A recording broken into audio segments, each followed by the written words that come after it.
నమస్తే, welcome to RTV. ప్రస్తుతం మనం ఫిలిం ఛాంబర్ వద్ద ఉన్నాం. Film chamber of commerce election morning నుంచి 1 గంట వరకు కంటిన్యూ అవుతుంది. చాలా రసవత్తరంగా ఈ పోలింగ్ జరుగుతుంది. సో 8 o'clockకి పోలింగ్ స్టార్ట్ అయింది, 1 గంట వరకు జరుగుతుంది. ప్రోగ్రెసివ్ ప్యానెల్, మన ప్యానెల్, సో వీటి మధ్య ఎక్కువగా పోటాపోటీగా ఉండబోతుంది. ఎందుకంటే మన ప్యానెల్కి సంబంధించి ఇక్కడ ప్రసన్న కుమార్, చదలవాడి శ్రీనివాస్, సి కళ్యాణ్ వీళ్ళు బలపరుస్తున్నారు. అండ్ ఇంకా ప్రోగ్రెసివ్ ప్యానెల్ అని చెప్పేసి అల్లు అరవింద్ అండ్ ఇంకా సురేష్ బాబు వీళ్ళంతా కూడా ఈ ప్యానెల్ని బలపరుస్తున్నారు. సో గిల్డ్గా ఉన్నటువంటి కొంతమంది నిర్మాతలు, రన్నింగ్ ప్రొడ్యూసర్స్ వీళ్ళంతా కలిసి గిల్డ్గా ఉన్నారు. వీళ్ళంతా కలిసి ప్రోగ్రెసివ్ ప్యానెల్ని ఏర్పాటు చేయడం జరిగింది. మన ప్యానెల్ అని చెప్పంటే ఇక్కడ చిన్న నిర్మాతలు, పెద్ద నిర్మాతలు వీళ్ళ మధ్య ఎక్కువగా పోటాపోటీగా ఇక్కడ ఓటింగ్ అనేది జరుగుతుంది. సో ఇక్కడ ఇప్పటికే ప్రకాష్ రాజ్, నటుడు శివాజీ వీళ్ళు ప్రొడ్యూసర్స్ కూడా ఉన్నారు కాబట్టి సో వీళ్ళు కూడా వాళ్ళ ఓటు హక్కును వినియోగించుకున్నారు. సో మొత్తం దాదాపుగా producers, exhibitors, distributors, studio sector మొత్తం కలిపి దాదాపు 3,355 ఓట్లు ఉన్నాయి. సో ఈ ఓట్లు అధ్యక్ష కార్యదర్శులతో పాటు ఓటింగ్ అనేది 32 కార్యవర్గ సభ్యులు కూడా పోటీ చేస్తున్నారు. కాబట్టి అంటే ఒక్కొక్కరు 32 ఓట్లు వేయాల్సి వస్తుంది. సో 32 ఓట్లు, ఈ 32 మంది కార్యవర్గ సభ్యులు ఉంటారు. సో వాళ్ళకు కూడా ఈ ఓటింగ్ అనేది వేయాలి. కాబట్టి ప్రతి సభ్యుడు వాళ్ళ ఓటుని 32 సార్లు 32 ఓట్లు వేయాల్సి వస్తుంది.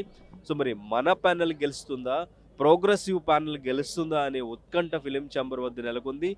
ఈవినింగ్ సాయంత్రం 6 గంటలలోపు రిజల్ట్, ఫలితం అయితే తెలుస్తుంది. సో ఏ ప్యానెల్ గెలిచింది అనేది.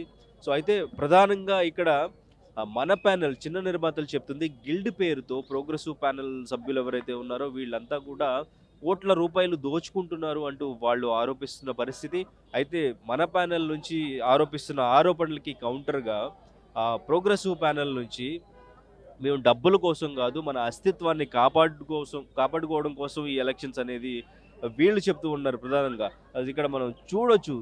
దిల్ రాజు ప్యానెల్, సో వీళ్ళు ప్రోగ్రెసివ్ ప్యానెల్లో ఉన్నటువంటి దిల్ రాజు అండ్ ఇంకా నాగవంశీ కానీ, మైత్రి మూవీ ప్రొడ్యూసర్స్ కానీ, సో వీళ్ళంతా ఇక్కడ ఉండి సో వాళ్ళకి ఓట్ చేయాలని చెప్పేసి ఇక్కడ సో వచ్చే ఓటర్స్ అందరికీ కూడా చెప్తున్న పరిస్థితి. అండ్ ఇంకా అలాగే మన ప్యానెల్కి సంబంధించి కూడా సి కళ్యాణ్ అండ్ ఇంకా నటికుమార్ వీళ్ళంతా కూడా సో వాళ్ళకు ఓట్ చేయాలని చెప్తున్న పరిస్థితి. ప్రధానంగా ఇప్పుడు ప్రెసిడెంట్ని, అధ్యక్షుడిని ఎగ్జిబ్యూటర్ సెక్టార్ నుంచి ఎంచుకుంటారు. కాబట్టి ప్రోగ్రెసివ్ ప్యానెల్ నుంచి అటు సురేష్ బాబు, మన ప్యానెల్ నుంచి ఇటు నటికుమార్ పోటీ పడుతున్నారు. మరి సాయంత్రం 6 గంటలకు తెలుస్తుంది ఏ ప్యానెల్ నుంచి ఎవరు విన్ అయ్యారు, ఎవరు అధ్యక్షుడిగా ఉండబోతున్నారు.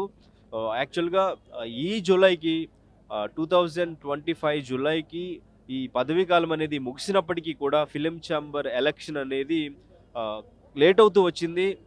దాన్ని కావాలని లేట్ చేశారని చెప్పి కూడా కొంతమంది ఆరోపిస్తూ ఉన్నారు. సో ఫైనల్లీ ఇప్పుడు ఎలక్షన్ జరుగుతుంది. ఇప్పుడు విన్ అయిన ప్యానెల్ 2027 వరకు కూడా పదవీ కాలంలో ఉంటారు. మరి ఏ ప్యానెల్ విన్ అవుతుంది, ఏ ప్యానెల్ విన్ అయితే సో వాళ్ళ ఎజెండాని, వాళ్ళ మేనిఫెస్టోని వాళ్ళు పర్ఫెక్ట్గా వాళ్ళు అప్లై చేసి ఇక్కడ న్యాయం చేయడానికి చిన్న ప్రొడ్యూసర్స్కి ప్రయత్నిస్తారా, లేదంటే పెద్ద ప్రొడ్యూసర్స్ వైపు నిలబడతారా, ఎటువైపు నిలబడతారు, అంటే ఏ ప్యానెల్కి సపోర్ట్గా నిలబెడతారు, అంటే ఏ ప్యానెల్ చూసుకున్నా, అంటే పెద్ద ప్రొడ్యూసర్ అయినా చిన్న ప్రొడ్యూసర్ అయినా ఇండస్ట్రీలో వాళ్ళు ప్రొడ్యూసర్స్ ఏ సినిమా చేసినా కానీ వాళ్ళకి నష్టాలు వస్తాయి, లాభాలు వస్తాయి. సో ఇక్కడ కాకపోతే ప్యానెల్ యొక్క సపోర్ట్ అనేది ఆ ప్రొడ్యూసర్స్కి ఎంతవరకు ఉంటుంది, ఎగ్జిబ్యూటర్స్కి ఎంతవరకు ఉంటుంది, డిస్ట్రిబ్యూటర్స్కి ఎంతవరకు ఉంటుంది, నష్టాలు జరిగినప్పుడు ఈ ఛాంబర్ నుంచి ఎటువంటి సపోర్ట్ వస్తుంది, ఇవన్నీ కూడా ఒక ప్యానెల్ డిసైడ్ చేస్తుంది. ఒక ప్యానెల్ సపోర్ట్ని బట్టే ప్రతి ఒక్కరికి కూడా, అంటే డిస్ట్రిబ్యూటర్ కానీ, ఎగ్జిబ్యూటర్ కానీ, ప్రొడ్యూసర్ కానీ ఎవరికైనా చిన్న కష్టం వచ్చినా, నష్టం వచ్చినా కానీ ప్యానెల్ నుంచి సపోర్ట్ ఉంటే వాళ్ళకు ఒక ధైర్యం ఉంటుంది.